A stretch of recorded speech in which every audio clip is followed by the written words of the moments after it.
తెలుసుకోవచ్చు. కడప జిల్లా ప్రీతం ఎస్పీ గారైన సిద్ధార్థ్ కౌశల్ సార్ యొక్క ఆదేశాల మేరకు మైదుపూర్ డీఎస్పీ గారు వంశీర్ సార్ యొక్క సూచనల మేరకు సార్కు రాబడే సమాచారం మేరకు మేమంతా ఈ రోజున మా ఎస్ఐ గారు సహితంగా క్రైమ్ పార్టీ అంతా కలిసి పీపీకుంట చెక్ పోస్ట్ నుండి ఈరోజు విస్తృతంగా తనిఖీలు చేయడం జరిగింది మార్నింగ్. అందులో భాగంగా బద్వేలు పట్టణానికి చెందిన మల్లేష్ అనే వ్యక్తి అర్లీ మార్నింగ్ నెల్లూరుకు వెళ్ళి అక్కడ నుంచి నరసింహ అనే వ్యక్తి ద్వారా 45 లక్షల రూపాయలు డబ్బులు కలెక్ట్ చేసుకొని బద్వేలుగా వస్తూ ఉండగా బస్సులో వెహికల్ చెకింగ్ చేస్తూ పట్టుకోవడం జరిగింది.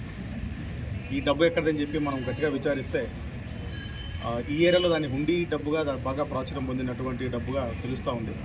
అంటే కువైట్లో ఎవరైనా ఉంటే వాళ్ళు అక్కడ డబ్బులు పంపించి ఇక్కడ డిస్ట్రిబ్యూట్ చేసే విధంగా ఉంది. బట్ ఇదంతా కూడా ఎటువంటి ట్యాక్సులు లేకుండా ట్యాక్స్ అన్ని ఎగ్గొట్టి డబ్బులు తీసుకోవడం జరుగుతుంది. కాబట్టి మనకు ఐటీ రూల్స్ ప్రకారం ఎలక్షన్ యొక్క ఎన్నికల విభాగం యొక్క ఇన్స్ట్రక్షన్స్ ప్రకారం 2 లక్షల రూపాయల కన్నా ఎక్కువ నగదు ఎవరైనా క్యారీ చేస్తే దాన్ని పట్టుకునేటువంటి అధికారం పోలీసు ద్వారా మాకు ఉంది. కాబట్టి ఈ రోజున అధికారులందరికీ కూడా మనం దాని గురించి వివరించి 45 లక్షల రూపాయల క్యాష్ ఈరోజు అతని దగ్గర నుంచి సీజ్ చేయడం జరిగింది.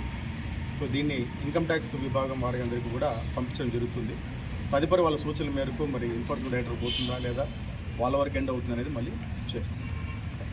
సార్ సూచనలు ఏం లేదండి. ఇప్పుడు ఎలక్షన్స్ సందర్భంగా అన్ని చోట్ల కూడా చెక్ పోస్టులు అంతా కూడా ఉచితంగా తనిఖీలు చేస్తూ ఉన్నారు. ఇతర రాష్ట్రాల నుంచి మద్యం తీసుకొచ్చుకోవడం కానీ లేకపోతే 2 లక్షల కన్నా ఎక్కువ నగదుని క్యారీ చేయడం కానీ ఎక్కువ మొత్తంలో మన రాష్ట్రానికి చెందిన మందుని క్యారీ చేయడం కానీ ఇతర కాంట్రాబాండ్ మెటీరియల్ అంతా కూడా క్యారీ చేయడం కూడా నేరం అవుతుంది.